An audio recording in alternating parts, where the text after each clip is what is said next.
Assalamualaikum.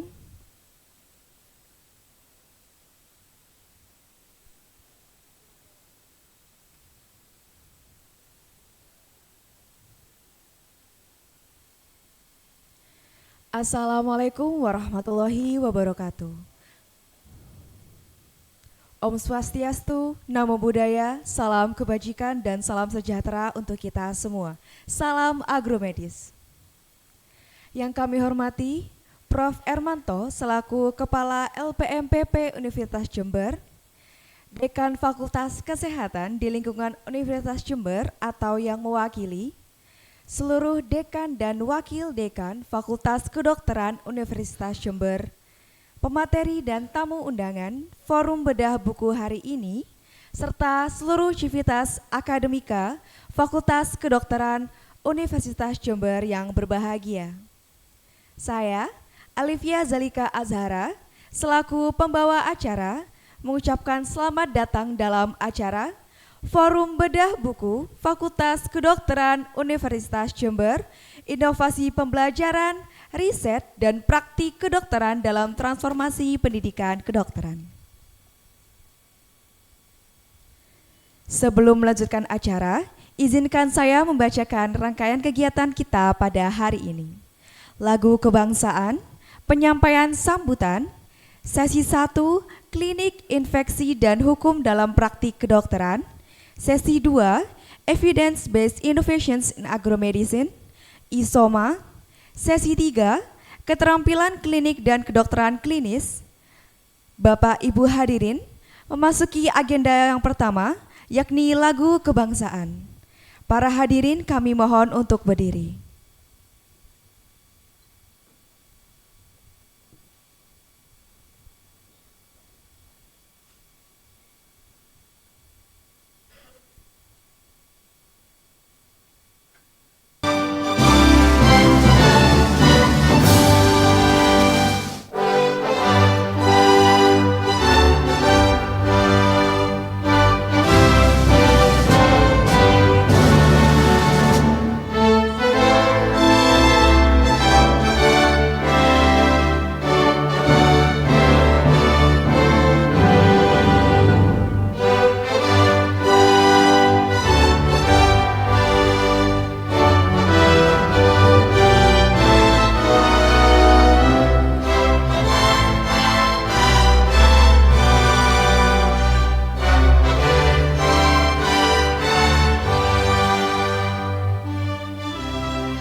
Hadirin dipersilakan duduk kembali.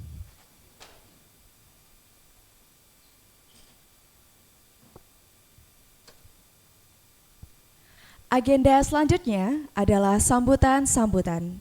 Sambutan yang pertama akan disampaikan oleh Dekan Fakultas Kedokteran Universitas Jember kepada Dr. Ulfa Elvia, Magister Kesehatan, Spesialis Bedah Plastik Rekonstruksi Estetika, Subspesialis Luka Bakar dan Luka Konsultan. Saya persilakan.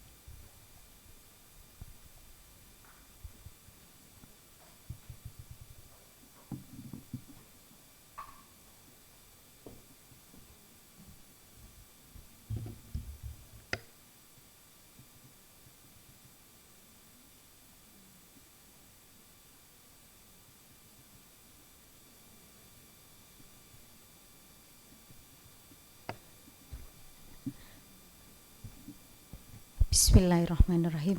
Assalamualaikum warahmatullahi wabarakatuh. Selamat pagi, salam sehat dan salam sejahtera. Alhamdulillah wa nikmatillah wa syukurillah wa la haula wa la quwata illa billahil aliyil azim.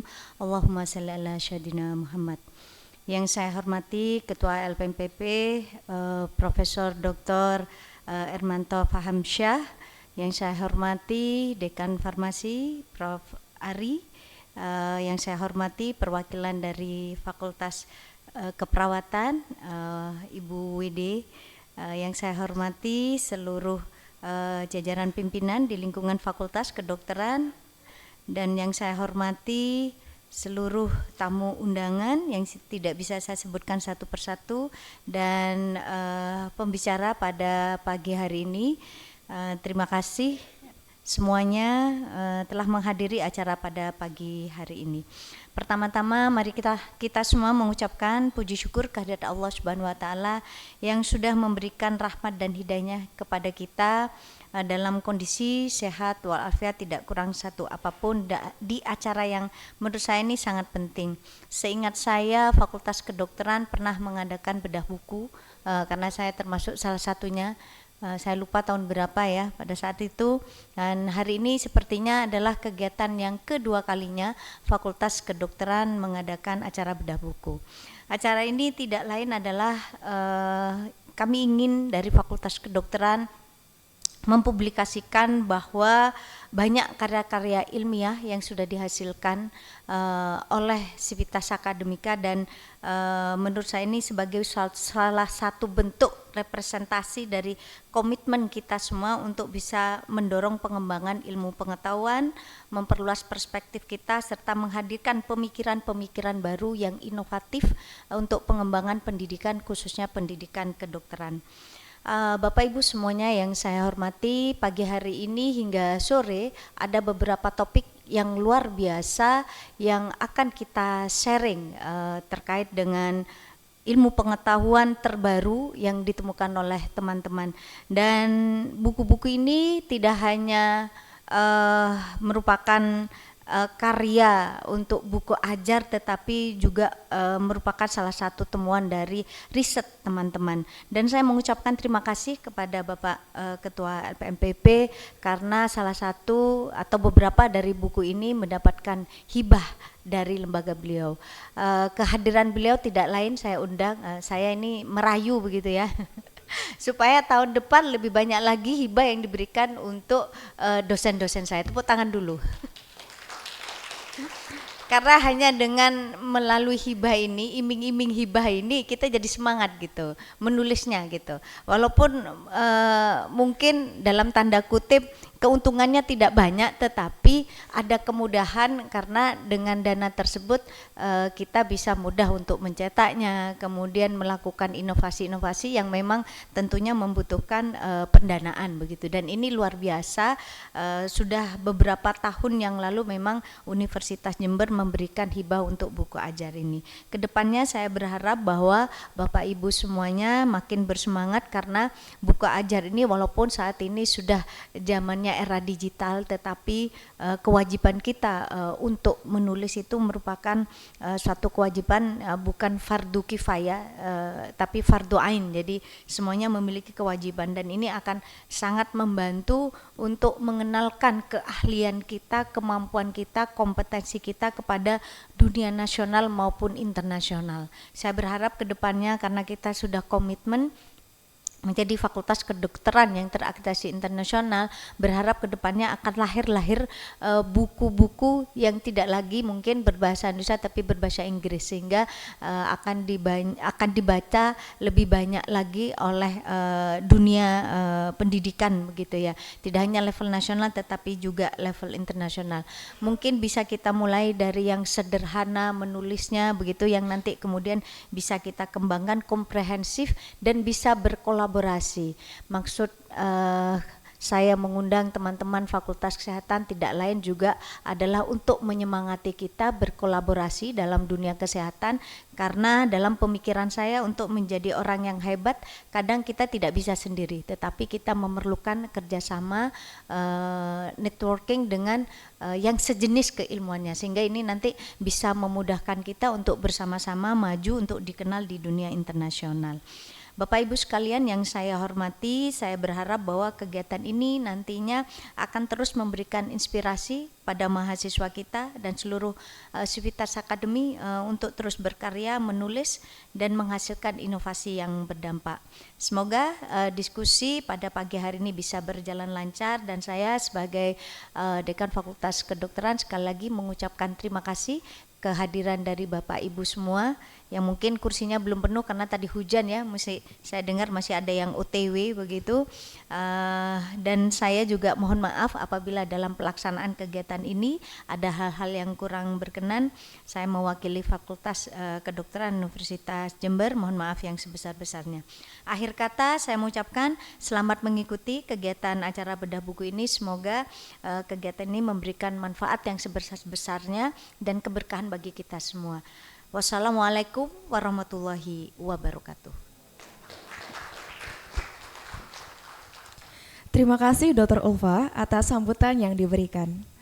Sambutan selanjutnya akan disampaikan oleh Kepala LPMPP Universitas Jember, Profesor Dr. Ermanto Fahamsyah, Sarjana Hukum, Magister Hukum. Saya persilahkan.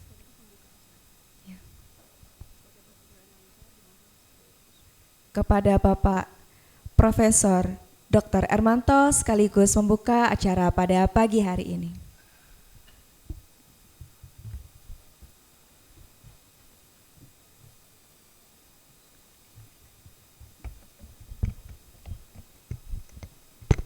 Baik, bismillahirrahmanirrahim. Mohon izin Ibu Dekan. Yang saya hormati Ibu Dekan Fakultas Kedokteran, Dr. Ulfa Elvia MKes. Saya taunya beliau ini sebagai figur dokter, dekan sekaligus dokter spesialis kecantikan. Kita berikan aplaus untuk Ibu Dekan begitu ya. Iya, baik. Kemudian yang saya hormati juga Bapak Ibu Wakil Dekan di lingkungan Fakultas Kedokteran yang mohon izin tidak bisa saya sebutkan satu persatu, tapi Dr.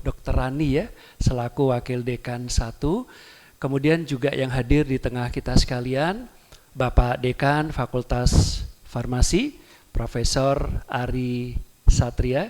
Jadi Bu Dekan, Bapak Ibu sekalian, kebetulan Mas Prof hari ini satu angkatan dengan saya waktu CPNS ya, dengan Dr. Hirna ya, termasuk Prof Gede ya Pak Ari ya, dan Dr. Ika Baroka juga ya Prof Ika ya. Yang saya hormati juga di sini yang mewakili Bapak Ibu Dekan di Fakultas Rumpun atau Lingkungan Kesehatan. Di sini ada Ibu Dini, dan Ibu Dini ini juga partner saya ketika saya masih Wakil Dekan 3 ya Bu Dini ya. Beliau ini orang yang cukup struggle dan taktis serta cerewet Bu Dekan ketika di Wadek 3. Di sini saya juga ada kolega ya Mas Bagus ya, yang sempat bersama-sama saya juga ketika saya bertugas sebagai Wakil Dekan 3.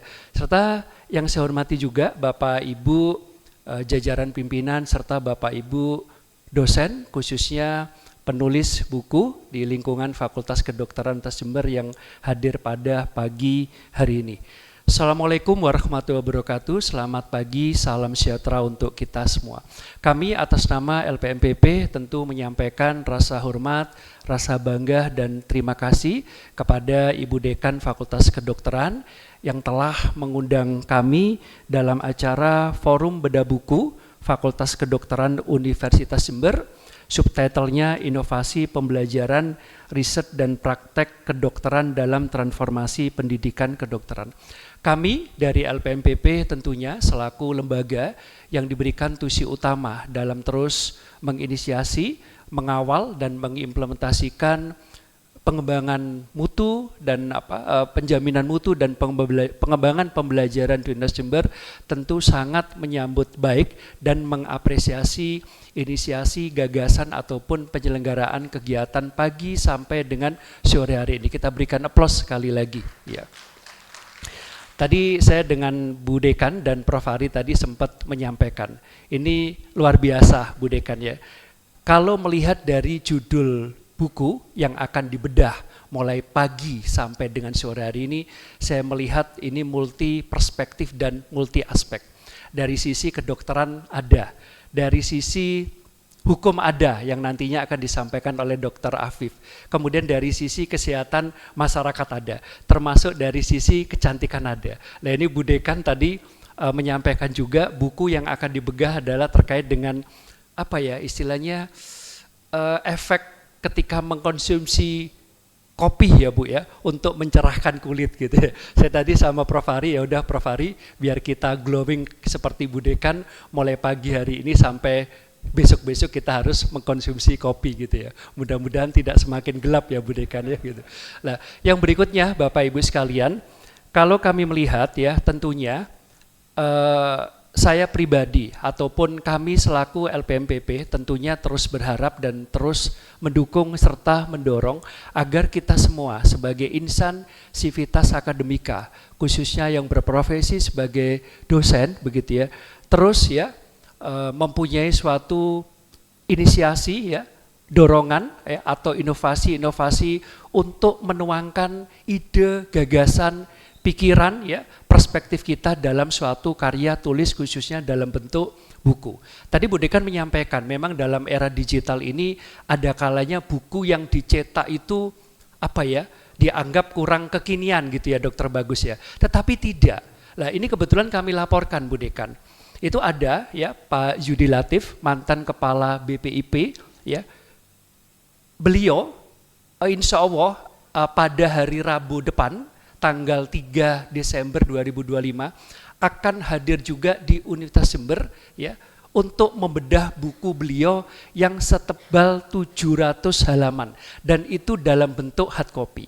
Nah tentunya sekelas atau selevel beliau, kenapa sih kok tidak dalam bentuk e-book tapi kenapa tetap dalam bentuk hard copy? Tentu ada suatu rasionalisasi. Nah, yang berikutnya tadi Bu Dekan menyampaikan bahwa memang salah satu program LPMPP adalah memberikan hibah begitu ya terkait dengan buku ajar Bapak Ibu sekalian. Makanya kalau kami guyon dengan Prof. Juli ya Bu Dekan ya, kalau LP2M itu kan stigmanya banyak didatangi orang karena memberikan hibah atau pendanaan. Tapi kalau LPMPP, orang didatangi LPMPP itu suka lari karena suka memberi pekerjaan. Jadi Bapak Ibu ya, jangan kapok-kapok dengan istilah si palu si jamu ya. Si palu itu memang kalau ngertak itu enggak enak, keras gitu. Tetapi terkait dengan si palu si jamu, ini nanti akan merasakan ya, kita semua merasakan beneficialnya ketika kita masuk pengusulan prodi-prodi baru, ketika ada visitasi, akreditasi dan sebagainya begitu. Dan mudah-mudahan Bu Dekan dengan era efisiensi ini nanti melalui LPMPP juga mudah-mudahan terus ada begitu ya hibah-hibah dalam penulisan buku ajar. Jadi sekali lagi kami atas nama LPMPP sekali lagi menyampaikan terima kasih menyambut baik atas inisiasi dan penyelenggaraan kegiatan Forum Bedah Buku FKUNet. Ini sekaligus membuka ya Bu Dekan. Waduh, iya ya. Baik, dengan mengucap Bismillahirrahmanirrahim, acara Forum Bedah Buku FKUNet, Inovasi Pembelajaran, Riset dan Praktek Kedokteran dalam Transformasi Pendidikan Kedokteran secara resmi dinyatakan dibuka. Demikian prakata yang dapat kami sampaikan. Wabillahi taufik wal hidayah. Wassalamualaikum warahmatullahi wabarakatuh. Selamat pagi, salam sejahtera untuk kita semuanya. Terima kasih Prof. Ermanto atas sambutan yang diberikan. Agenda selanjutnya adalah dokumentasi. Mohon kesediaannya Prof, Dekan dan Wakil Dekan, pemateri serta tamu undangan untuk maju ke depan dan melakukan dokumentasi bersama.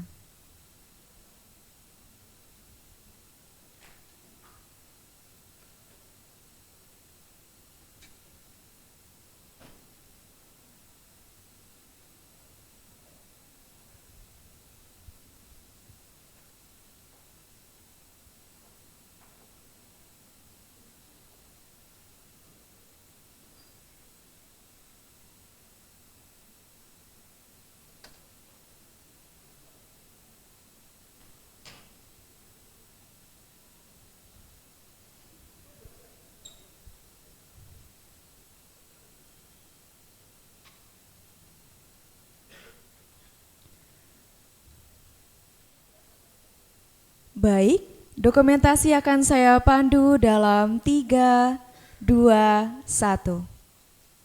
Sekali lagi, 3, 2, 1.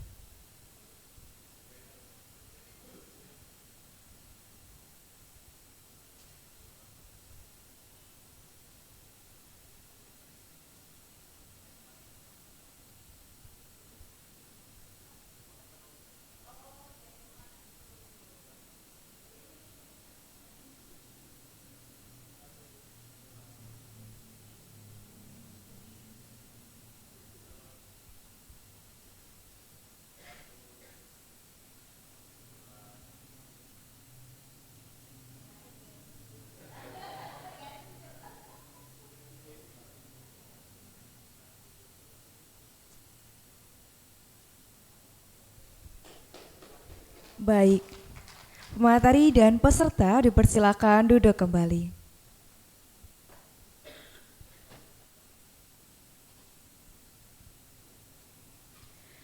Bapak Ibu hadirin yang kami hormati, sebelum berlanjut ke agenda utama pada kegiatan pagi hari ini, marilah kita berdoa dengan mengucapkan basmalah bersama-sama. Bismillahirrahmanirrahim. Berlanjut ke agenda berikutnya, yaitu bedah buku sesi 1 yang akan disampaikan oleh Dr. Wiwin Sugi Utami, Master of Science, Dr. Dini Agustina, Magister Biomedik, Dr. Muhammad Afiful Jauhani, Magister Hukum, Spesialis Forensik Mediko Legal. Sesi ini akan dipandu oleh Dr. Azil Zima Hakim, Magister Hukum, Magister Bioetik sebagai moderator.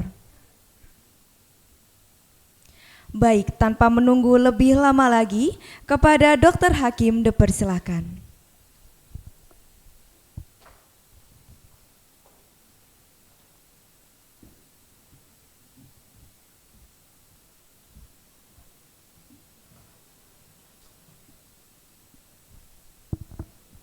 Oke, bismillahirrahmanirrahim. Assalamualaikum warahmatullahi wabarakatuh. Selamat pagi dan salam sejahtera untuk kita semua. Yang saya hormati Dekan Fakultas Kedokteran Universitas Jember beserta jajarannya, kemudian para tamu undangan, para dosen, mahasiswa, dan tentunya para penulis buku yang luar biasa pada kesempatan pagi hari ini. Puji syukur kita panjatkan kehadirat Allah Subhanahu wa taala karena berkat rahmat dan karunia-Nya kita dapat berkumpul pada acara Forum Bedah Buku Agromedis Fakultas Kedokteran Universitas Jember. Ini adalah sebuah forum ilmiah untuk memperluas wawasan sekaligus merayakan karya akademik Civitas Academica. Perkenalkan, saya Dr. Arsizilma Hakim untuk yang akan memandu jalannya kegiatan pada sesi pemaparan buku pada pagi hari ini. Pada kesempatan hari ini kita akan mendengarkan pemaparan dari 3 penulis. Yang pertama ada Dr. Wiwin Sugi Utami MSc dengan judul Buku Ajar Keterampilan Klinik Dasar Sistem Abdomen. Yang kedua ada Dr. Dini Agustina, Magister Biomed dengan judul Mikroorganisme Penyebab Infeksi Saluran Nafas. Kemudian yang terakhir Dr. Muhammad Afiful Jauhani, Magister Hukum, Spesialis Forensik Mediko Legal dengan judul Kepastian Hukum Penyelesaian Sengketa Medis Non-Litigasi. Masing-masing pemateri nantinya akan diberikan waktu 20 menit untuk memaparkan isi dan juga highlight bukunya. Setelah itu nanti akan ada sesi diskusi.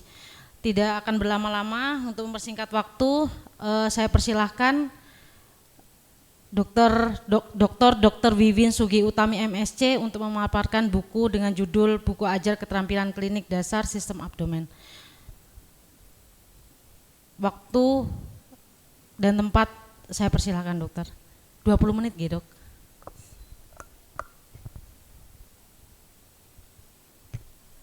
Baik. Assalamualaikum warahmatullahi wabarakatuh.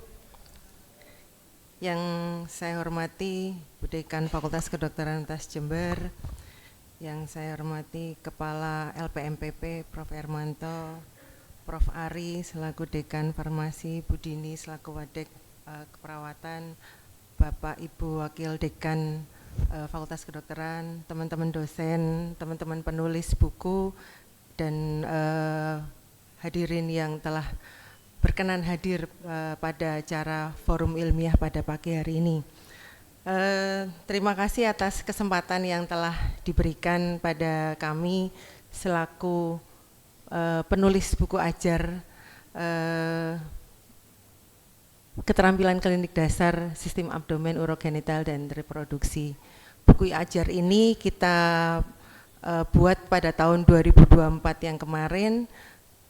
Alasan utama landasannya sebenarnya pada saat kita waktu itu karena saya kebetulan menjadi koordinator Traklindas 4 yang mahasiswa mendapatkan modul ini isinya kadang-kadang tidak lengkap karena modul kan memang hanya memicu ya untuk belajar, kemudian kita mempraktekkan. Kemudian kami berpikir dari para tutornya ini bagaimana kalau kita membuat buku ajar yang lebih komprehensif isinya. Terima kasih, Bro. Nah, kemudian berawal dari situ kami mencoba mengumpulkan berbagai materi terkait dengan topik yang diajarkan selama keterampilan klinik dasar tersebut. Ya, buku ajar ini merupakan karya bersama dari 9 orang dosen yang terlibat dalam pembelajaran keterampilan klinik dasar. Ada saya, Dr. Angga, Dr. Septa, Dr. Eli, Dr. Heni, Dr. Rista Dewi, Dr. Zahra, Dr. Yonas, dan Dr. Diana. Jadi ini merupakan kolaborasi dan kami juga sudah mengkonsultasikan isi dari buku ini untuk dikoreksi, direview terkait dengan kelengkapan dan prosedur klinik yang kami sampaikan. Buku ini alhamdulillah mendapatkan hibah buku ajar yang diselenggarakan oleh LPMPP pada tahun 2024 dan alhamdulillah sudah terbit, sudah ber-ISBN. Kemudian tahun 2025 kemarin sudah mulai digunakan untuk landasan untuk mahasiswa melakukan keterampilan klinik. Sesuai dengan kaidah buku ajar, buku ini sudah menyesuaikan dengan RPS yang ada di semester 4 itu ya, jadi mencakup memuat CPL, CPMK, dan sub CPMK pada mata kuliah yang dituju, yaitu keterampilan klinik sistem pemeriksaan keterampilan klinik sistem abdomen, urogenitalia, dan reproduksi. Berisi materi penjelasan yang komprehensif, kemudian juga gambar-gambar yang menunjang teori ya.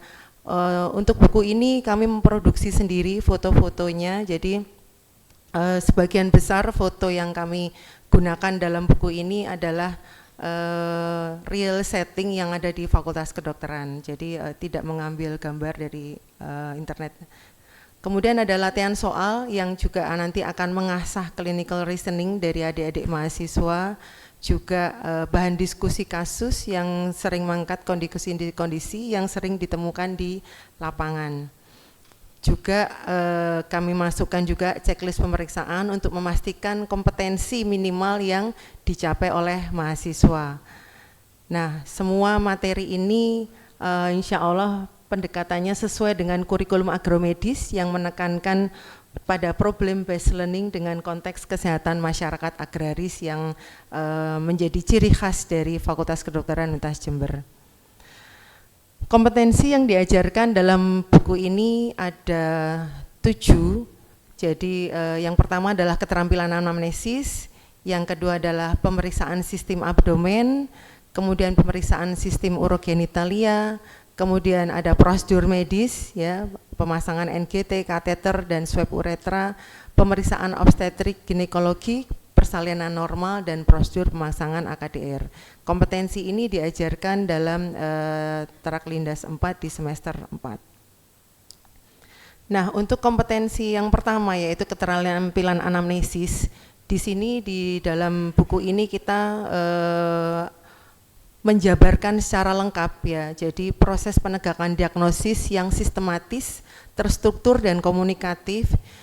Di sini tidak cuman hanya landasan kerangka konsep atau kerangka standar anamnesis yang memang ini menjadi patokan baku dalam kita membuat anamnesis, tapi juga dilengkapi dengan anamnesis sistem yang lengkap. Di situ sudah kita jabarkan lengkap terkait dengan ini, ya, jadi sistem organ, bahwa keluhan pasien itu tidak hanya dilihat dari lokalnya saja, tapi juga harus dari sistem organ secara keseluruhan, hubungan antar sistem dalam tubuh, dan ini yang dapat memperkuat pendalaman pada sistem organ tertentu, ya, terutama di abdomen, urogenital, reproduksi yang mungkin memiliki pola-pola keluhan yang khas.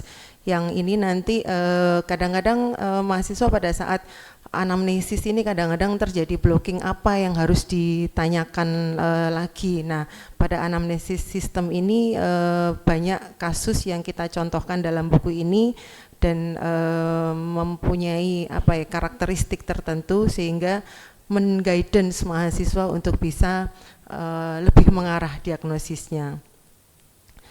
Nah, seperti kita ketahui bahwa anamnesis ini merupakan kunci diagnosis, sehingga tidak hanya proses bertanya, tetapi juga kita di situ ada menuntut empati, ketelitian, kemudian anamnesis yang baik ini juga yang akurat, kemudian bisa untuk mengurangi kesalahan klinis, ya. Yang lebih penting lagi ada membangun hubungan yang kuat antara dokter dengan pasien. Dengan demikian, pengusahaan keterampilan anamnesis ini akan menjadi kompetensi dasar yang kuat yang akan dimiliki oleh mahasiswa atau praktisi kesehatan ke depannya, ya. Jadi di anamnesis sendiri ini ada sekitar hampir 70 halaman yang kita kupas tuntas tentang anamnesis, tidak hanya sekedar bertanya, tidak hanya sekedar berinteraksi antar dosen pasien, dokter dan pasien, tapi juga lengkap terkait dengan keluhan-keluhan yang mungkin bisa ditanyakan. Kemudian yang kedua yaitu tentang anamnesis sistem abdomen. Di sini ada 3 bab, yaitu pemeriksaan abdomen umum, Hepar, Lien, ASI tes, dan kemudian pemeriksaan hernia dan appendicitis. Kalau di dalam modul hanya sekilas saja disinggung tentang pemeriksaan ini, tetapi di dalam buku ini kita kupas tuntas semua teknik-teknik pemeriksaan abdomen, Hepar, Lien, pemeriksaan hernia dan appendicitis berikut dengan teori-teori dasarnya, sehingga step-stepnya apa yang harus dilakukan, kemudian apa saja hasil interpretasinya, kita mengacunya kepada buku-buku yang ada yang sudah diacu oleh internasional seperti Oxford, Bates, Guidance, Clinical Science, gitu. Ini juga lebih spesifiknya nanti mungkin bisa dilihat di buku, ya. Jadi kita lebih spesifik ke arah organ, ya. Di situ juga dilengkapi dengan checklist, latihan soal, diskusi kasus, dan yang akan memperkuat kompetensi mahasiswa dalam melakukan pemeriksaan fisik yang sistematis, teliti, dan dapat dipertanggungjawabkan secara klinis. Nah, ini adalah contoh foto-foto yang kita produksi sendiri. Jadi kita menggunakan pasien standar yang kita foto sendiri. Jadi bagaimana posisi tangannya, bagaimana posisi pasiennya dan lain sebagainya. Ini kita lengkap kita masukkan dalam buku tersebut ya. Kemudian yang selanjutnya yaitu pemeriksaan urogenitalia ya. Di situ ada ginjal, vesika urinaria, genital wanita, pria, pemeriksaan prostat dengan colok dubur ya. Di situ juga lengkap. Jadi teori kemudian prakteknya kita sampaikan detail ya. Kalau di modul mungkin hanya sedikit yang kita sampaikan, kemudian mahasiswa biasanya harus mencari-cari sendiri bagaimana prosedur yang benar di YouTube dan lain sebagainya. Nanti di buku ini kita sudah sampaikan secara prosedur klinik yang diacu oleh internasional. Kemudian ada prosedur medis, di sini ada pemasangan kateter, NGT, kemudian pengambilan swab uretra. Di situ juga kita, ini adalah tindakan penting yang harus dimiliki oleh kompetensi yang harus dimiliki oleh mahasiswa ya. Jadi bagaimana melakukan dengan baik dan benar ya sesuai dengan SOP-nya. Nah, di sini ini hanya ilustrasi bahwa di sini adalah bab ini menegaskan bahwa tindakan medis ini memerlukan teknik yang teliti, aseptik dan keterampilannya yang baik. Jadi mengetahui bagaimana anatomi yang baik. Jadi di situ juga kita sampaikan juga tentang anatominya, kemudian tujuan klinis, langkah-langkah operasional yang standar dan resiko komplikasi yang harus diantisipasi apa. Jadi di dalam buku ini lengkap ya. Tidak hanya sekedar prosedur klinik yang harus dilakukan apa saja. Nah, ini juga adalah foto-foto yang kita produksi sendiri menggunakan alat-alat yang kita miliki di Fakultas Kedokteran dan memperagakan apa yang harus dilakukan. Jadi tidak sekedar foto yang mungkin kabur ya. Ini lebih jelas fotonya. Kemudian yang terakhir yaitu adalah bab tentang reproduksi ya. Di sini kita mulai dari pemeriksaan obstetri, ginekologi dan pemasangan AKDR. Di sini kita sampaikan lengkap ya, mulai dari teori, gambar-gambar, kelainan-kelainan pada pemeriksaan ginekologi. Jadi kanker, kemudian lesi-lesi dan lain sebagainya kita sampaikan lengkap dalam buku tersebut karena pengetahuan ini jarang ada di modul ya. Jadi biasanya di modul hanya prosedur singkat saja, tapi di buku ini kita lengkapi ya. Kemudian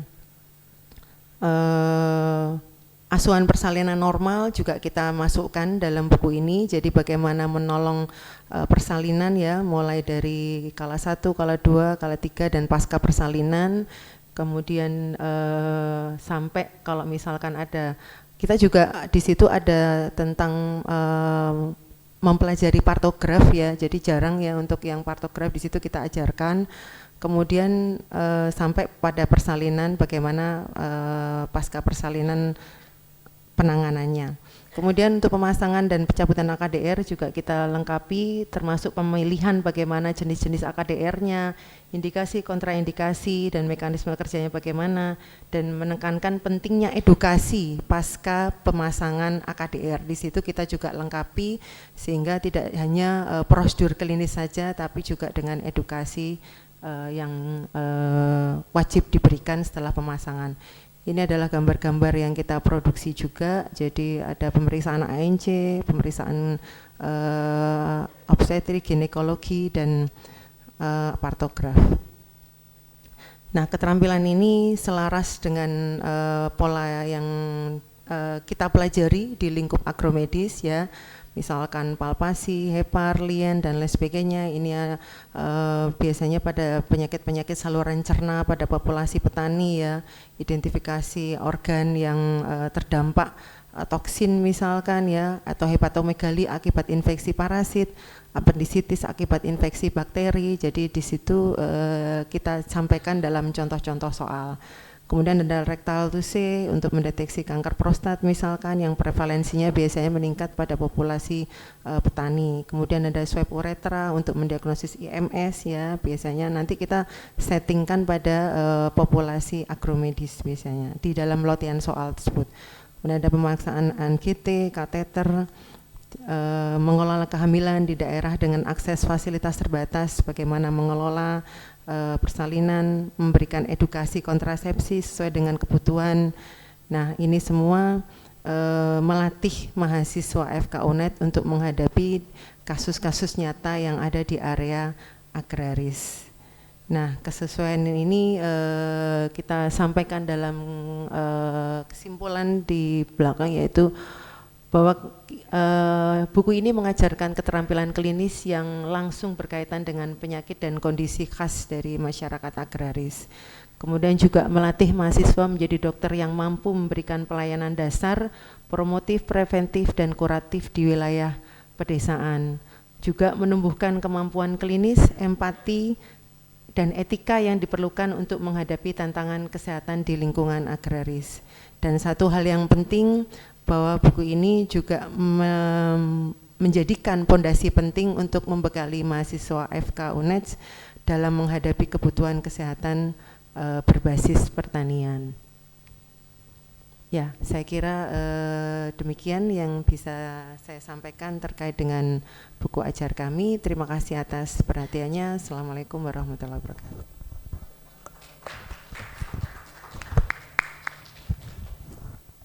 Terima kasih Dr. Wiwin atas pemaparan yang sangat menarik dan juga informatif serta komprehensif ya terkait buku Traklindas khususnya bagian abdomen ya Dok. Kemudian kita lanjutkan untuk presentasi yang kedua, yaitu buku Mikroorganisme Penyebab Infeksi Saluran Nafas oleh Dr. Dini Agustina, Magister Biomed. Kami persilakan.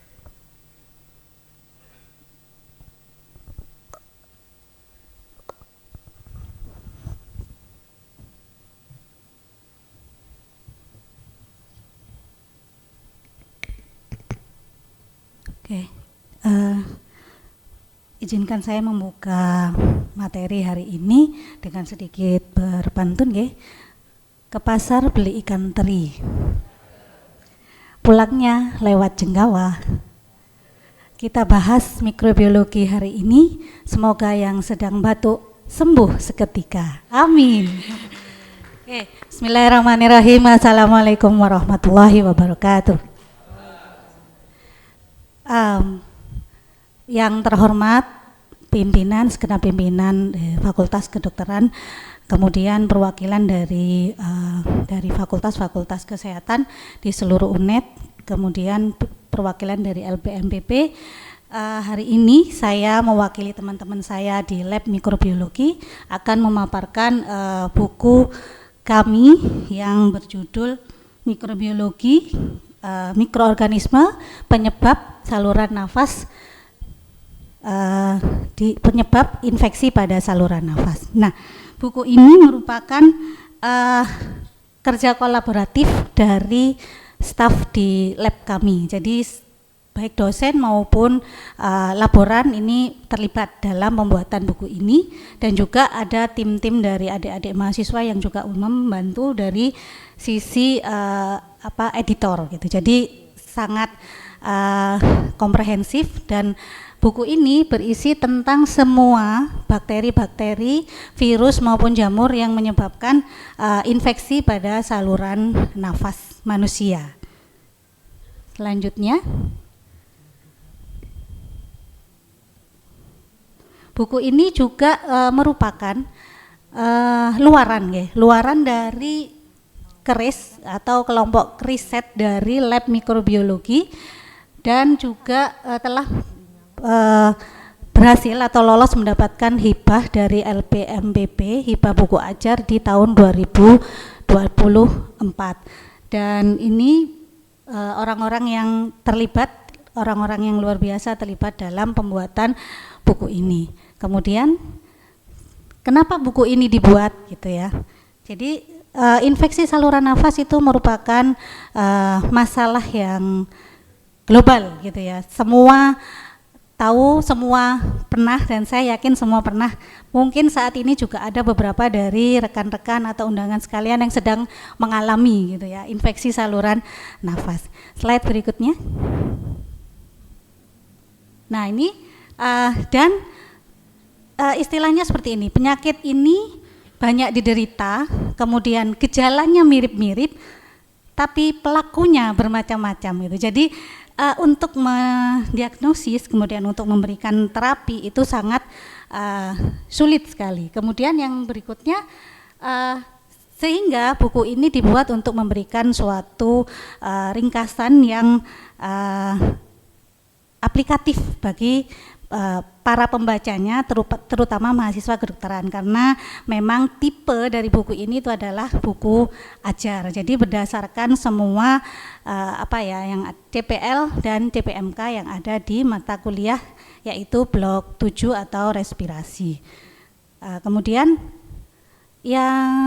tujuan pembuatan buku ini selain untuk memberikan penjelasan kepada terutama mahasiswa kedokteran, buku ini dengan singkat yaitu dia memberikan bagaimana mengenali siapa pelaku di balik penyakit-penyakit yang diderita oleh pasien, kemudian bagaimana mekanismenya, bagaimana mendiagnosisnya, dan bagaimana memberikan terapi kepada pasien. Nah, slide selanjutnya. Peta dari isi buku ini dibuat berdasarkan anatomi saluran nafas, yaitu dibagi menjadi saluran nafas atas dan saluran nafas bawah. Kemudian selain itu dibagi juga berdasarkan mikroorganisme penyebabnya yang akan ditunjukkan pada slide berikutnya.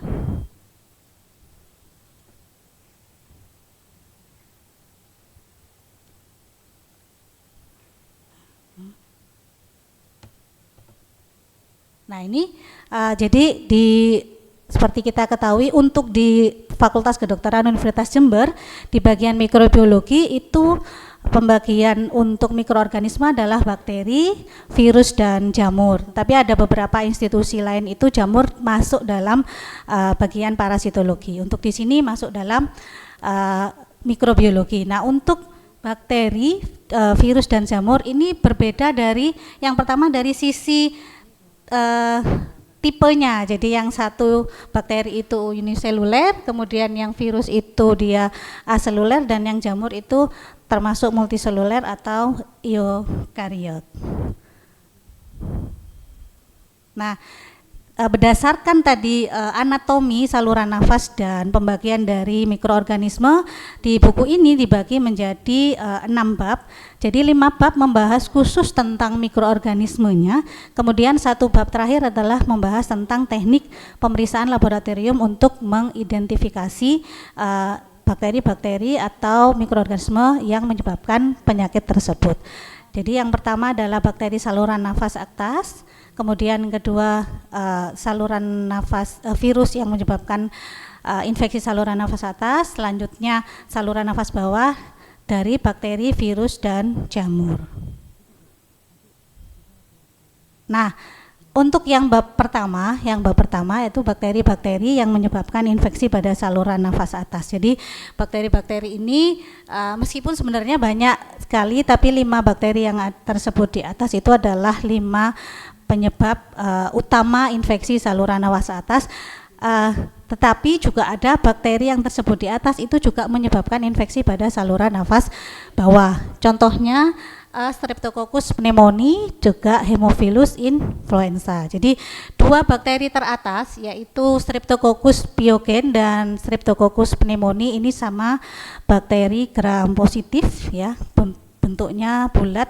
Perbedaannya hanya pada susunannya, kalau Streptococcus itu Diplococcus. Jadi di dalam buku ini itu dijelaskan dengan detail dari mulai morfologi ya, cara identifikasi sampai penata laksanaan, dan juga ada beberapa cara pencegahannya. Kemudian untuk yang Streptococcus pyogen ini komplikasi yang mungkin penting juga disampaikan di dalam buku ini juga ada, itu adalah terkait imunologi, yaitu terjadinya demam rema dan glomerulonefritis akut jadi atau GNA ya. Terus kemudian yang Streptococcus pneumoniae ini juga penyebab pneumonia.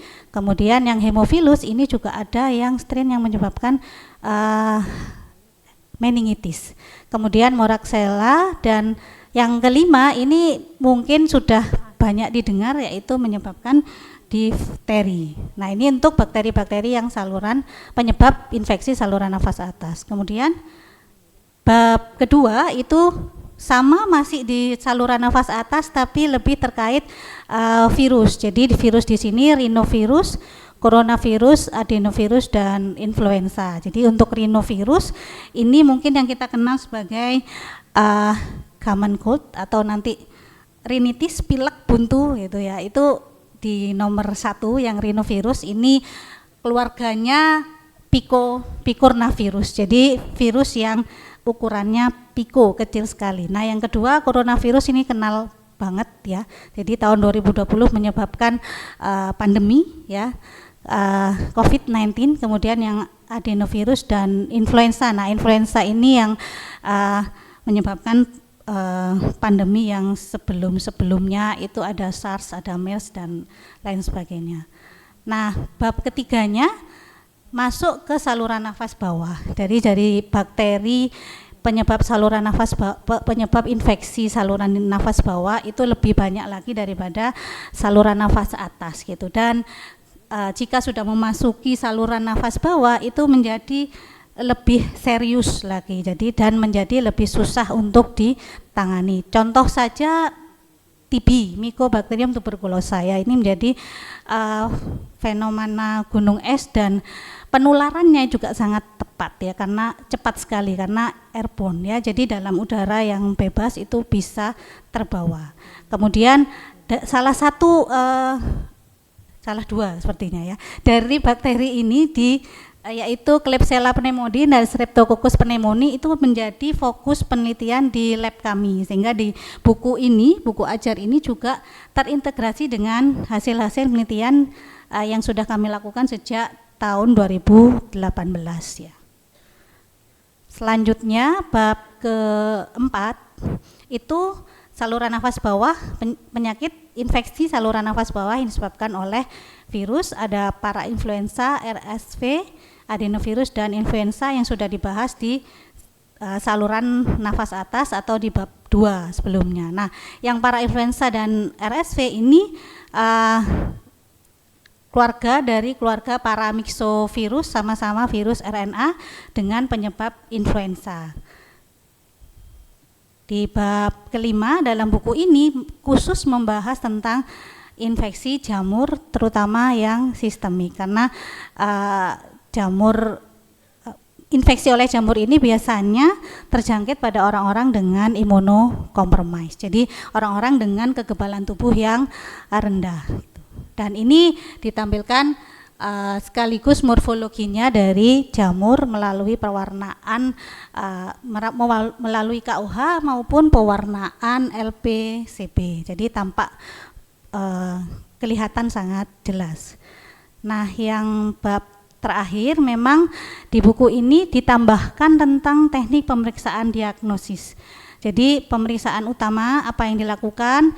Nah, sebelum melakukan pemeriksaan tentu saja harus tepat cara pengambilan spesimennya. Jadi, nah kalau yang untuk di saluran nafas itu biasanya yang sering digunakan spesimennya itu adalah sputum. Jadi meskipun tidak menutup kemungkinan bisa juga diambil darah untuk kulturnya. Kemudian swab tenggorok ya, atau kemarin yang mungkin sudah sering dilakukan ya waktu pandemi itu nasofaring ya.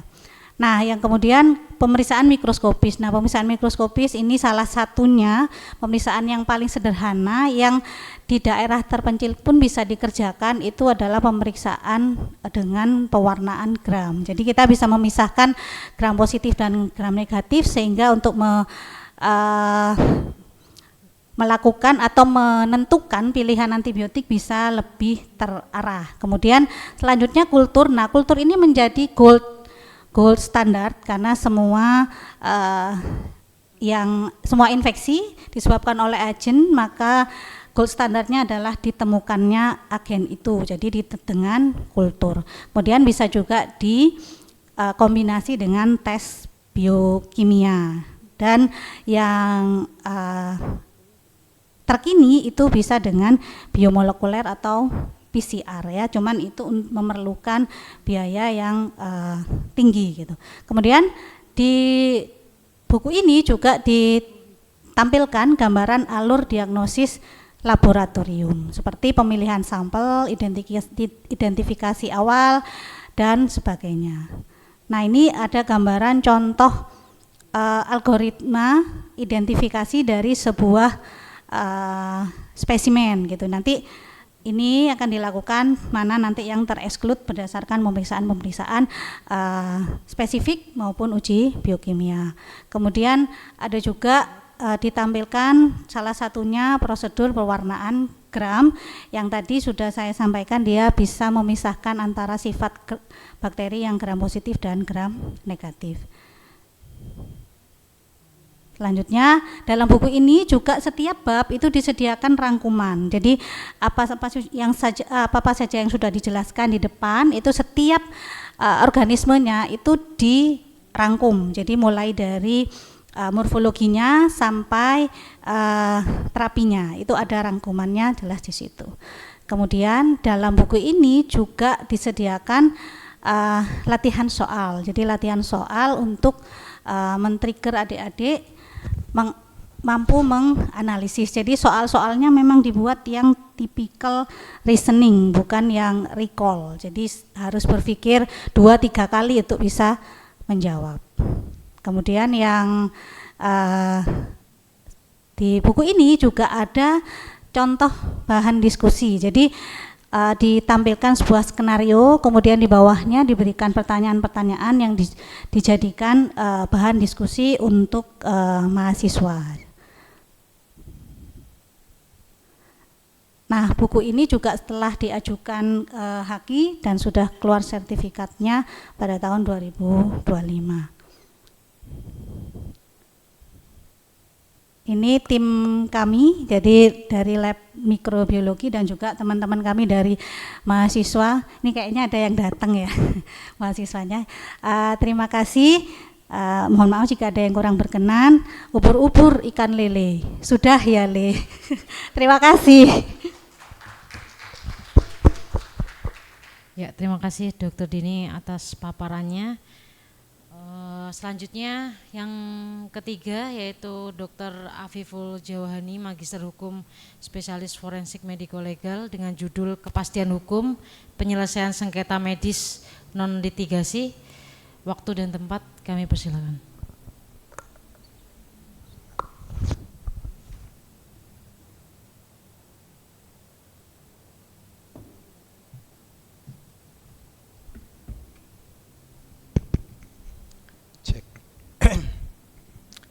Oke, bismillahirrahmanirrahim. Assalamualaikum warahmatullahi wabarakatuh. Jadi saya ngerasa topik saya paling korpal di sini ya, karena tadi sebelumnya tentang buku ajar, terus berkaitan langsung dengan bidang kedokteran. Tapi yang saya tulis mungkin mencoba menampilkan perspektif yang sedikit berbeda terkait dengan pelayanan kedokteran. Jadi karena memang latar belakang saya adalah kedokteran forensik dan mediko legal gitu ya. Jadi saya mencoba memandang praktek kedokteran itu dari aspek mediko legalnya. Jadi kalau mungkin rekan-rekan mungkin sudah paham bahwa mediko legal itu sebenarnya adalah berasal dari kata medis and legal ya, medical and legal, yang maknanya related both in medicine and law gitu. Jadi segala hal yang berkaitan dengan hukum dan bidang kedokteran, termasuk dalam hal ini adalah praktek kedokterannya. Oke, mungkin ini bisa ya? Bisa ya? Oke, karena waktunya 20 menit, nah, sedangkan saya mungkin harus mentransformasikan beberapa istilah yang mungkin bagi sejawat-sejawat sedikit asing ya, karena memang di sini saya menggunakan beberapa istilah yang ada kaitannya dengan bidang hukum. Jadi kenapa saya menulis buku ini? Jadi kalau mungkin yang 2 sebelumnya itu berkaitan langsung dengan proses kegiatan pembelajaran di Fakultas Kedokteran, sedangkan buku yang sekarang sedang coba saya presentasikan ini sebenarnya ini ya merupakan bukan buku ajar, tapi buku apa istilahnya ya, referensi mungkin ya, referensi umum yang muncul dari keresahan saya ketika menyaksikan fenomena di masyarakat, bagaimana mereka menyikapi sebuah ketidakterpenuhan ekspektasi mereka terhadap pelayanan kesehatan. Jadi di masyarakat sendiri mungkin kita semua tahu ya, ketika ada sebuah harapan yang tidak terpenuhi, mereka akan menganggap itu sebagai kegagalan dari orang yang memberikan layanan gitu. Padahal kalau katanya Gen Z itu kan realita itu enggak menyakiti ya. Yang menyakiti apa kalau kata Gen Z? Ekspektasi gitu ya. Jadi yang menyakiti itu sebenarnya bukan realita tapi ekspektasi, karena ekspektasinya terlalu tinggi terhadap sesuatu gitu. Nah, ketika ekspektasi mereka tidak terpenuhi dalam sebuah pelayanan kesehatan, mereka akan menganggap tenaga kesehatan itu gagal dalam memberikan layanan. Dan akhirnya di era sekarang itu eranya misinformasi, eranya disinformasi. Karena masyarakat menggunakan pendekatan yang berbeda ketika mereka merasakan sebuah pengalaman yang kurang baik, mereka itu sekarang pakai approach namanya no viral, no justice. Jadi kalau mereka kepingin, mereka merasakan sesuatu yang tidak nyaman bagi mereka, mereka lebih memilih cara yang paling instan, cara yang paling cepat, itu apa? Diviralkan. Karena mereka menganggap bahwa ketika kita menempuh jalur yang seharusnya, itu terdapat kesan apa? Rumit.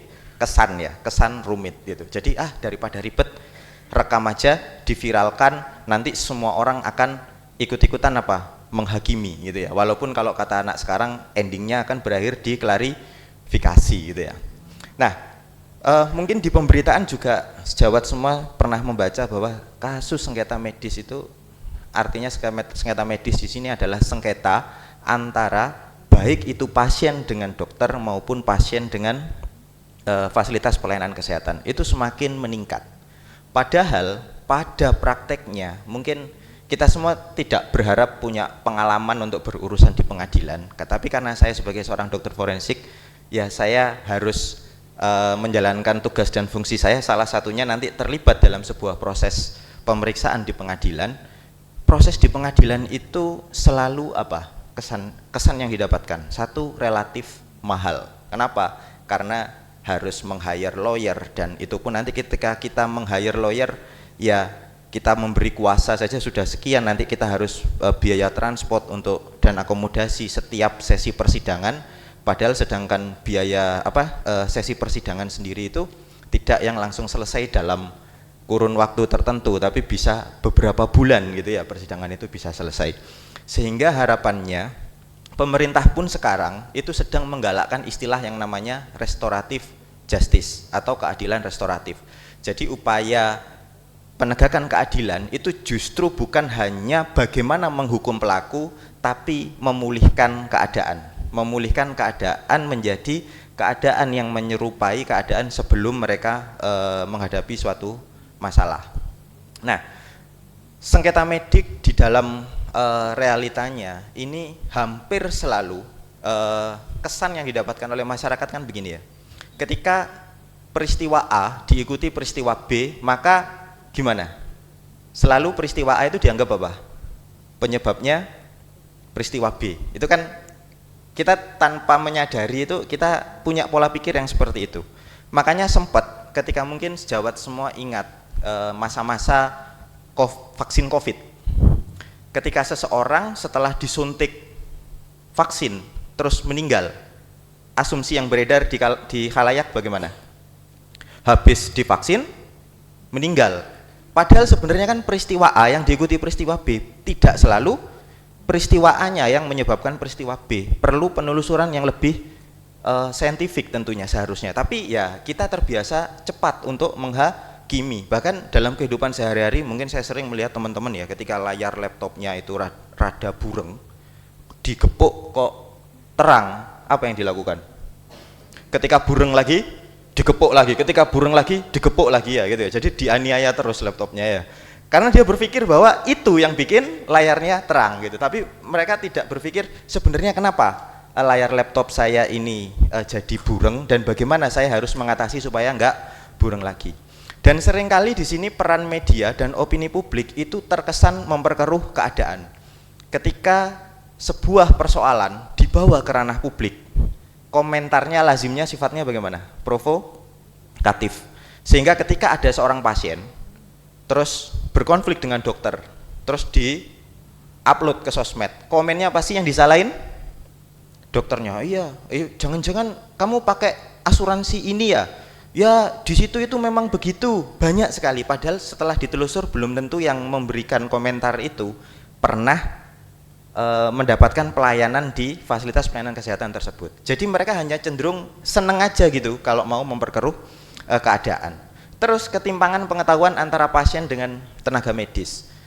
Seringkali ketika saya beberapa kali diminta untuk mendampingi sejawat, itu banyak sejawat kita yang masih sering menggunakan bahasa teknis ketika melakukan komunikasi, informasi dan edukasi kepada pasien. Yang itu riskan untuk salah dipahami. Jadi informasi itu kan syaratnya kan sebenarnya kalau di dalam aturan itu kan dia harus jujur, lengkap dan mudah dimengerti. Jadi seringkali di poin yang ketiga ini kita sebagai pemberi layanan kesehatan kadang sering belum terlalu memperhatikan. Jadi seolah-olah kita merasa informasi yang kita berikan sudah jelas, tapi jarang sekali kita istilahnya kalau membalikan jarang sekali kita meng-cross check gitu ya.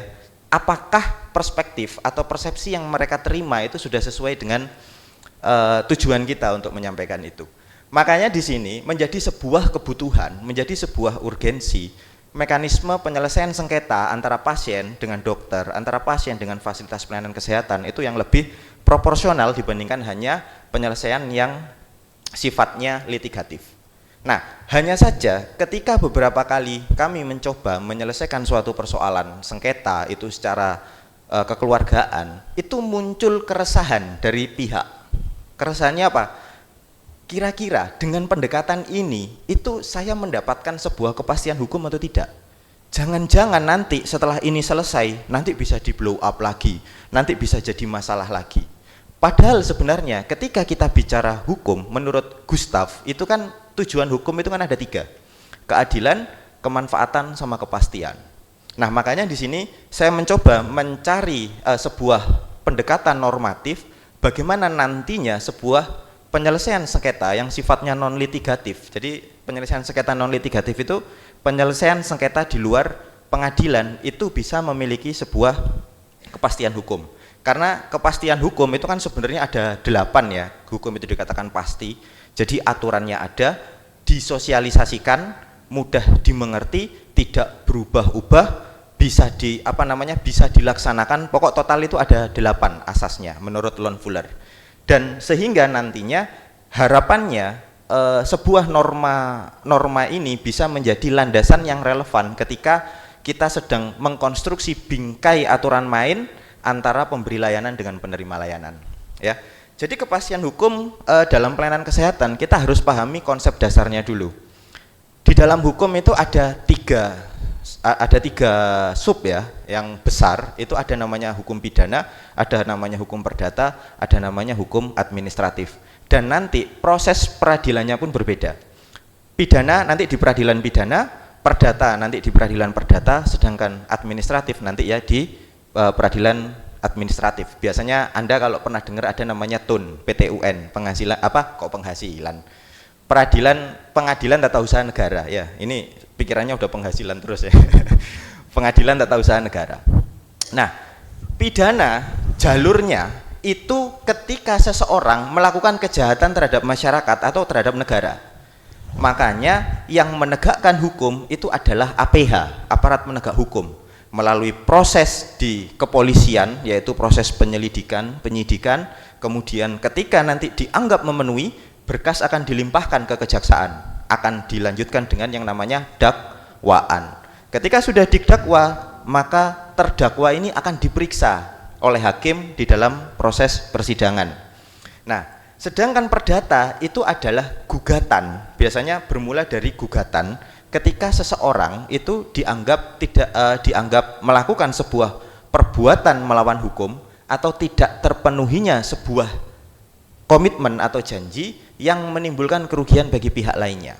Nah, sehingga di sini sebenarnya upaya pelayanan kesehatan itu lebih mengarah kepada sebuah hubungan perdata atau pidana. Kalau konteksnya dalam praktek, sebenarnya lebih ke arah perdata. Kenapa? Karena ada perikatan ikhtiar di situ, bukan perikatan hasil. Maksudnya perikatan ikhtiar apa? Ketika seseorang datang kepada dokter, dokter itu kewajibannya hanya memberikan upaya yang terbaik, bukan berkaitan dengan hasil. Karena hasil tubuh manusia itu kan misterius. Ada orang A dikasih paracetamol, demamnya turun, ada yang nggak turun. Seunik itu. Nanti mungkin teman-teman dari farmakologi bisa menjelaskan itu kenapa bisa ada variasi yang seperti itu. Nah, sehingga ketika yang diminta adalah hasil, sebenarnya ini nggak pas. Nah, perikatan ikhtiar di sini bagaimana maksudnya? Ketika kita sudah memberikan haknya orang lain, sama seperti ketika seperti hubungan sewa menyewa, haknya apa? Menempati rumah, ya, maka kita memenuhi haknya supaya bisa menempati rumahnya itu. Dan orang yang menempati rumah memenuhi hak kita. Apa hak kita? Menerima kompensasi uang. Sebenarnya hubungan perdata itu seperti itu. Ketika haknya sudah dipenuhi, maka sebenarnya sudah selesai, gitu ya. Nah, hak pasien dan hak tenaga medis itu sudah tercantum jelas di dalam Ius Delictum, yaitu Undang-Undang Nomor 17 tahun 2023 tentang kesehatan. Nah, tujuannya bingkai kepastian hukum ini adalah menjamin kenyamanan kedua belah pihak, dalam hal ini adalah dokter selaku pemberi layanan, juga pasien selaku penerima layanan. Nah, sekarang kita berbicara tentang malpraktis, walaupun banyak ahli mengatakan di istilah perundang-undangan di Indonesia itu nggak pernah ada istilah malpraktis.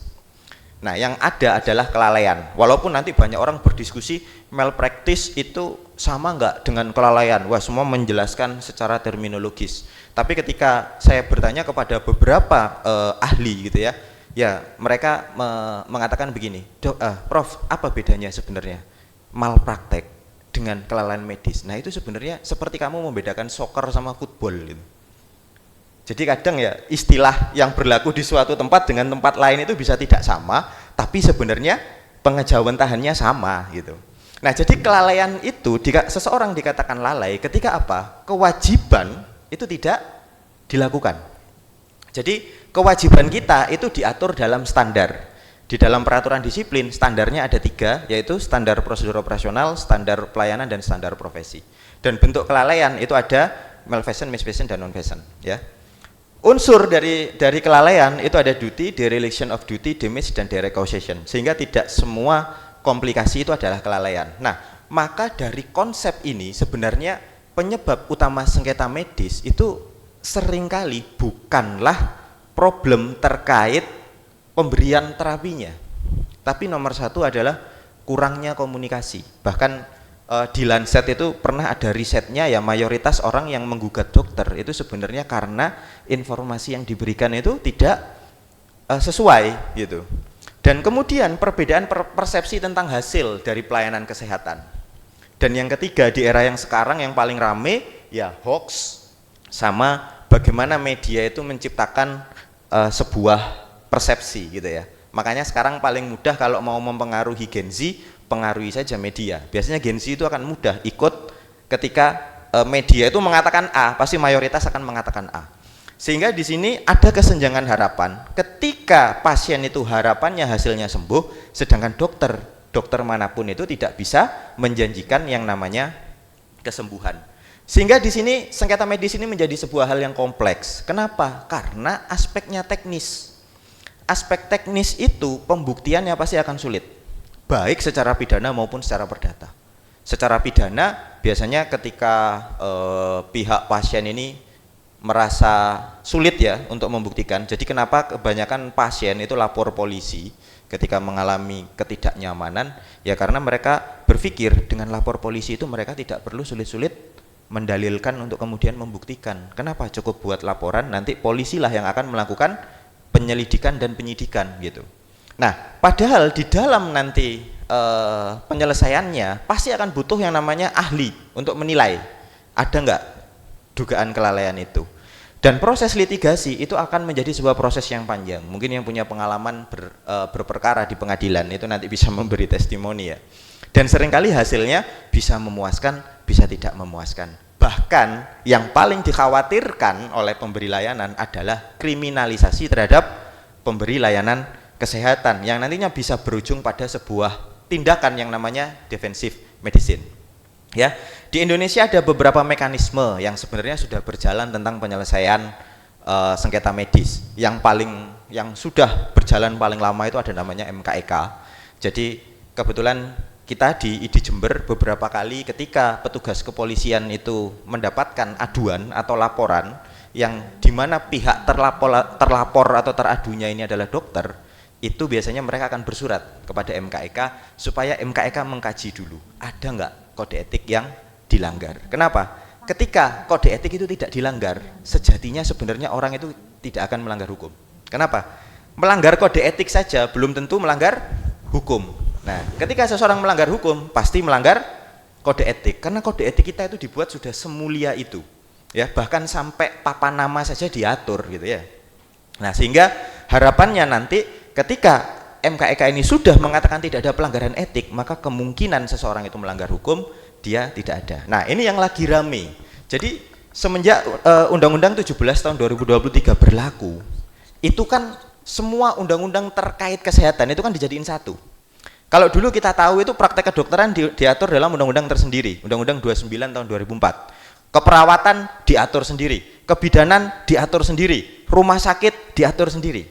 Tapi semua dijadiin satu. Nah, dulu penegakan disiplin itu yang punya cuma dokter sama dokter gigi. Di bawah konsil, namanya MKDKI.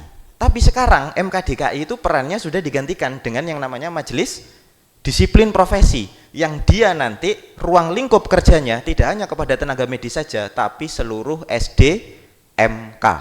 Apa itu SDMK? Sumber daya manusia kesehatan, meliputi tenaga medis dan tenaga kesehatan. Di situ termasuk seperti perawat, apoteker, bidan dan lain-lain. Ya, di sini tujuannya nanti majelis ini akan menilai ada tidaknya sebuah pelanggaran disiplin, di mana nanti sanksinya bisa sifatnya administratif.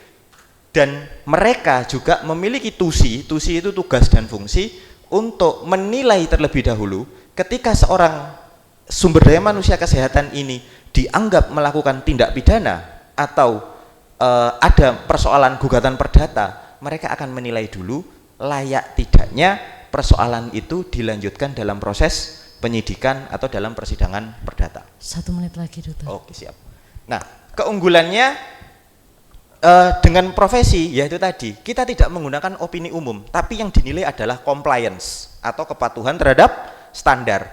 Tujuannya melindungi tenaga kesehatan dari kriminalisasi dan pasien diberikan ruang untuk mendapatkan klarifikasi. Ya, maka di sini kita mengenal di dalam kaidah kita 4 metode penyelesaian sengketa di luar pengadilan, dan yang paling sering digunakan adalah mediasi. Ya. Kenapa? Karena mediasi itu cepat, murah, win-win solution, dan biasanya dapat dilakukan di luar pengadilan atau court next mediation. Ya, out of court. Kalau court next itu biasanya jadi satu bagian integral dengan sebuah proses gugatan perdata. Nah, landasan hukumnya mulai dari tahun 99 ada undang-undang tentang alternatif penyelesaian sengketa, termasuk diperkuat dengan undang-undang terbaru tentang kesehatan. Ini tahapannya ya, jadi mulai pramediasi sampai akhirnya nanti bisa dijawantahkan dalam sebuah perjanjian. Perjanjian itu nanti bisa di bawah tangan, bisa nota yang dibuat oleh notaris, atau akta vandading yang dikeluarkan oleh pengadilan. Keunggulannya ya nanti biasanya kalau sudah salaman itu hubungan silaturahminya tetap baik, penyelenggaraannya itu lebih murah dan lebih mudah, terus tidak harus antri banyak perkara gitu ya, dan mencegah eskalasi sengketa. Walaupun tantangannya sekarang masih kurangnya pemahaman masyarakat tentang fungsi mediasi. Makanya di dalam buku ini nanti hadir tujuannya adalah memberikan analisis normatif kepastian hukum terhadap mediasi dalam sengketa medik. Dengan disahkannya Undang-Undang Kesehatan 17 tahun 2023, harapannya nanti pemerintah bisa mendorong sistem penyelesaian sengketa yang lebih adil dan efektif. Rekomendasi kami dalam buku tersebut adalah bagaimana nanti pemerintah bisa menguatkan regulasi dan standarisasi berkaitan mediasi sengketa medis, peningkatan kompetensi mediator, sosialisasi hak dan kewajiban, baik itu kepada pasien maupun kepada pemberi layanan, juga integrasi mekanisme profesi dan alternatif dispute resolution secara struktur peradilan sehingga bisa memberikan kenyamanan dan kepercayaan bagi para pihak. Ya, penutupnya, mediasi adalah jalan damai yang efektif untuk sengketa medis dan kepastian hukum di sini diperlukan supaya setiap pihak bisa merasa aman. Dan buku ini menawarkan fondasi penting, ya, utamanya dalam pembaruan hukum kesehatan, dan harapannya sistem penyelesaian sengketa di sini menjadi lebih manusiawi dan proporsional. Mungkin itu yang sedikit bisa saya sampaikan, mudah-mudahan tidak roaming ya. Oh ya, ini beberapa buku-buku yang lain yang mungkin nanti kita bisa ini kan di event yang berbeda. Terima kasih. Wassalamualaikum warahmatullahi wabarakatuh. Ya, terima kasih kepada Dr. Afif Jawani atas pemaparannya yang sangat inspiratif sekali nih Dok ya. Kasus-kasus pelayanan medis ya. Oke, baik, masuk kepada sesi diskusi dan juga tanya jawab. Kepada peserta dapat dipersilahkan untuk menyampaikan pertanyaan dan juga tanggapannya. Teknisnya nanti bisa sebutkan nama dan juga institusi, dan pertanyaannya akan ditujukan kepada pemateri dari ketiga pada pagi hari ini ya. Mungkin saya akan buka 3 pertanyaan ya. Mungkin ada yang ingin mengajukan pertanyaan ataupun tanggapan? Ya, silakan Mas Anton. Ya, terima kasih dokter atas kesempatannya. Mohon izin memperkenalkan diri. Perkenalkan, nama saya Yudo dari mahasiswa program profesi. Mohon izin bertanya kepada dokter Afif. Tadi saya sangat tertarik dengan materinya dokter terkait hukum-hukum, karena saat ini kan sedang viral-viralnya dokter Ratna, spesialis anak itu yang sudah dilimpahkan kejaksaan terkait kasusnya. Nah itu tadi kan dibahas terkait bahwa penyelesaian konflik itu bisa melalui non litigasi atau tanpa pengadilan. Nah itu kan biasanya ujung-ujungnya itu mengarah ke material atau tuntutan material sejumlah sekian ratus bahkan miliar gitu. Nah itu apakah mungkin ada beberapa kasus yang endingnya itu tidak ada penuntutan material gitu dokter, atau win-win solusinya itu seperti apa? Kemudian saya izin bertanya lagi dokter terkait MKEK. MKEK itu kan isinya biasanya kan dari kita sejawat sendiri. Nah tadi dokter jelaskan bahwa polisi itu sebelum melihat ini kasus ada pelanggaran etika atau tidak itu bertanya ke MKEK. Apakah masyarakat itu tidak berpandangan bahwa adanya konflik of interest karena profesi sendiri menghakimi profesi sendiri, atau nantinya dia pasti nanti ini dibela karena ini kan seprofesi gitu. Nah itu pandangannya bagaimana dokter? Terima kasih. Ya mungkin langsung dijawab saja dokter Afif. Oke, baik, terima kasih. Pertanyaan yang pertama tadi, ketika kita melakukan proses penyelesaian sengketa melalui pendekatan non litigasi, itu pernah nggak dalam suatu kasus itu akhirnya ya hanya berdamai dengan salaman tanpa kompensasi apa-apa, gitu ya maksudnya ya? Bergantung ya. Jadi kalau bahasa praktis ya, jadi saya menggunakan pendekatan yang pragmatis di sini. Kalau dalam bahasa praktis kita bicara kasus itu bisa dikategorisasi jadi 3: putih, abu-abu, hitam. Nah ini pragmatis ini. Maksudnya putih apa? Ya memang benar-benar tidak ada potensi konflik di situ sebenarnya.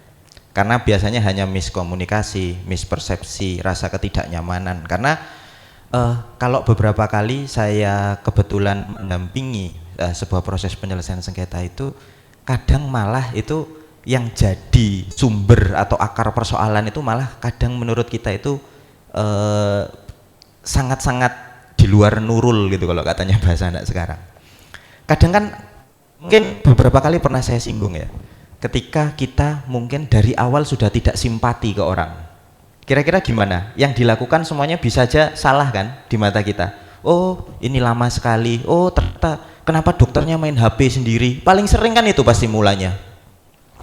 Dan kemudian bertemu dengan fakta lain, wow nunggunya lama, atau terus tiba-tiba ada yang datangnya belakangan, dilayaninya duluan, makin numpuk itu. Dan kadang kita kan tidak suka sama orang, kadang belum ngobrol aja, lihat anatominya nggak suka itu aja kan, ya pernah kan situasi seperti itu, pernah nggak begitu? Pernah kan? Karena gesternya saja itu udah bikin gimana gitu ya. Nah maka kalau ketika seperti itu kadang ya ada aja yang dipersoalkan. Begitu kita menyampaikan ya, kita jelaskan jadi seperti ini, SPO-nya ada, standar profesinya ada, standar pelayanannya ada, ya selesai. Biasanya tidak memberikan kontribusi apapun, tidak ada kompensasi apapun. Itu kalau kasusnya putih. Nah kalau abu-abu, nah beda lagi, nanti depend on the case gitu. Nah kalau sudah masuk ke abu-abu sampai apalagi hitam, ya tentunya pasti itu akan sebanding dengan kompensasi yang akan muncul. Nah pertanyaan yang kedua, ketika MKEK karena satu profesi gitu ya, apakah nanti tidak dianggap akan ada konflik of interest? Nah sebenarnya ketika sebuah organisasi itu bisa menunjukkan perannya bahwa mereka be imparsial dan look imparsial, artinya apa? Tidak memihak, dan proses pemeriksaan itu berlangsung transparan, sebenarnya dugaan itu bisa kita cegah. Seringkali kan orang itu kalau dia sudah dari awalnya tidak percaya, ya sudah tidak percaya. Makanya pernah beberapa waktu yang lalu saya sempat diminta untuk masuk dalam tim, adalah satu kasus yang harus dilakukan otopsi kedua gitu ya. Nah pada saat itu muncul sebuah diskusi, memangnya kalau kita kerjakan nanti apakah orang akan langsung percaya dengan hasil otopsi kedua? Bisa iya, bisa tidak. Kapan mereka tidak percaya? Ketika hasilnya tidak seperti apa yang mereka harapkan. Itu. Nah maka ketika kita sudah bisa menjamin prosesnya dengan be imparsial dan look imparsial tadi, kita sebagai organisasi MKEK memang tidak memihak, standarnya ada, kodekinya ada, dibacakan, oke pasalnya ini, silakan saudara klarifikasi, buktikan bahwa itu sudah saudara lakukan, ditunjukkan. Nah biasanya tidak ada alasan bagi orang untuk tidak percaya gitu, seperti itu. Mungkin seperti itu Mas, mudah-mudahan bisa terjawab ya. Dr. Afif atas penjelasannya. Selanjutnya mungkin ada pertanyaan kedua atau tanggapan terhadap dua narasumber kita. Nggih, Bu Dekan. Ya, terima kasih kepada tiga penulis. Mungkin saya menanyakan kepada Dr. Uyun dan Dr. Dini. Kira-kira buku yang ditulis oleh ibu-ibu dokter ini bisa dipakai enggak untuk fakultas yang lainnya? Apakah itu hanya sasarannya untuk mahasiswa kita, ataukah nanti bisa juga dipakai untuk fakultas-fakultas lainnya, khususnya fakultas kedokteran maksud saya? Karena kalau memang bisa dipakai ya kita harus mempromosikan supaya ini bisa laku dan bisa dipakai juga sebagai salah satu referensi untuk pembelajaran dalam dunia kedokteran. Itu saja.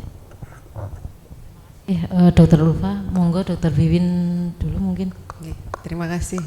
Terima kasih pertanyaan Bu Dekan. Jadi kami membuat buku ini sifatnya adalah umum karena memang judulnya kita tidak mencantumkan untuk Fakultas Kedokteran UNES Jember saja, tapi kita memang di situ keterampilan klinik dasar sistem abdomen, urogenital dan reproduksi, sehingga bisa dipakai di kata pengantarnya itu adalah keterampilan klinik dasar untuk semua mahasiswa kedokteran, sehingga bisa digunakan oleh semua mahasiswa kedokteran. Jadi memang yang kita ajarkan memang adalah basic klinik ya, jadi yang keterampilan minimal yang harus dimiliki oleh mahasiswa FK gitu. Jadi mulai dari anamnesis kan memang itu sudah kita ajarkan dari mulai semester 1. Tapi ya anamnesis yang kita ajarkan di sini tidak cuma sekedar anamnesis biasa, tapi sudah lebih ke arah anamnesis sistem. Jadi yang di sistem itu kalau misalkan di abdomen apa saja yang harus ditanyain gitu loh. Keluhan apa yang harus ditanyain. Jadi kalau keluhan ini arahnya diagnosis ke sana. Kalau keluhan ini arahnya diagnosis ke sana gitu. Itu sudah kita jabarkan lengkap. Jadi untuk anamnesis sendiri ada sekitar 70 halaman yang kita kupas tuntas di situ. Tapi terkait dengan sistem abdomen, urogenital dan reproduksi. Juga pemeriksaan klinik yang lain itu juga sudah kita jabarkan lengkap mulai dari teorinya, anatominya, bahkan anatominya. Kalau misalkan di modul itu kan yang sudah dimiliki oleh kita di Fakultas Kedokteran kita kan di modul kan langsung pada cara mengerjakannya ya, tapi tidak dilandasi anatominya bagaimana, kemudian step-stepnya, teorinya, interpretasinya. Kalau hasilnya begini itu tandanya apa, kalau hasilnya begini tandanya apa. Nah di buku ini sudah kita lengkapi berdasarkan teori, berdasarkan buku Bates Clinical Guidance itu American Oxford Medical Examination itu juga sudah kita masukkan di situ, sehingga sangat bisa sekali kalau misalkan mau digunakan di fakultas kedokteran yang lain. Bahkan kemarin saya juga sudah saya promokan ke satu mahasiswa FK UGM, kebetulan anaknya teman gitu, dan dia sudah membeli juga gitu. Jadi kalau misalkan mau ditawarkan mungkin nanti melalui kanal YouTube-nya FK UNED atau mungkin UNED sangat bisa sekali. Karena tidak khusus untuk UNED saja, tapi untuk yang lainnya. Ya, terima kasih Bu Dekan. Oke, untuk yang buku saya, Bu Dekan, itu justru lebih luas lagi. Jadi karena memang terikatnya dengan Fakultas Kedokteran itu karena di CPMK-nya, di mata kuliahnya. Tapi kalau secara konten itu semua bisa, termasuk fakultas-fakultas kesehatan lain itu sangat bisa untuk menggunakan buku itu. Jadi mungkin kalau di FKM dasar biomedik itu masuk di situ. Kalau di perawatan itu juga bisa, karena saya pernah pengalaman mengajar juga mikrobiologi, Bu Dini tahu nggih. Jadi sangat mungkin untuk dipromosikan. Nanti harganya mungkin diinfokan oleh Dr. Hakim. Nggih, atur nuwun. Baik, terima kasih. Mungkin saya tutup untuk sesi diskusi. Untuk mempersingkat waktu ya, hadirin yang saya hormati, demikianlah rangkaian bedah buku agromedis untuk sesi yang pada pagi hari ini, untuk sesi pertama. Terima kasih kepada para penulis dan seluruh peserta atas perhatian dan juga partisipasinya. Mungkin harga dari buku-buku pada penulis pada pagi hari ini nanti bisa diakses di websitenya Agromedis ya, di Agromedicine Store gitu ya. Untuk harganya dari Dr. Wiwin sendiri cukup ekonomis ya, bisa dibeli di harga berapa dokter? 70.000 gitu dok? 100.000 100.000 ya dokter? 97.500 ya, itu cukup tebal ya adik-adik. Cukup kalau tebal. Harga dari LPMPP-nya sendiri, dari UPT penerbitan sendiri itu 97.500 dengan 360 halaman. 360 halaman ya. Harga dari harga resminya dari UPT penerbitan ya, termasuk ekonomi sekali ini. 97.500 ya. Anjir dok. Ya itu nanti bisa dibeli di FK ataupun melalui Dr. Wiwin begitu ya dok ya. Kemudian untuk dari bukunya Dr. Dini berapa dok harganya ini dok? 70.000 ya, cukup ekonomis ya menurut saya. Ini bisa dibeli nanti adik-adik ya. Kemudian dari Dr. Afif berapa nih dok harganya bukunya? Lupa. Ya karena bukunya banyak ya, berjilid-jilid. Ya mungkin nanti akan diinformasikan di Agromedicine Store ya. Mungkin ini yang bisa kami sampaikan di pertemuan pada pagi hari ini. Saya sebagai moderator mohon maaf jika ada kesalahan dalam memandu pada sesi pertama bedah buku. Akhir kata, wassalamualaikum warahmatullahi wabarakatuh.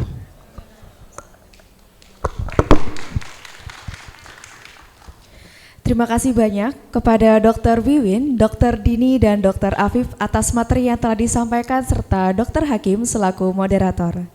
Sebagai bentuk apresiasi, berikut kami berikan sertifikat pemateri yang akan diserikan oleh Dekan Fakultas Kedokteran. Kepada Dekan Fakultas Kedokteran, Dr. Ulfa Elvia, kami persilahkan untuk menuju ke depan panggung dan menyerahkan sertifikat.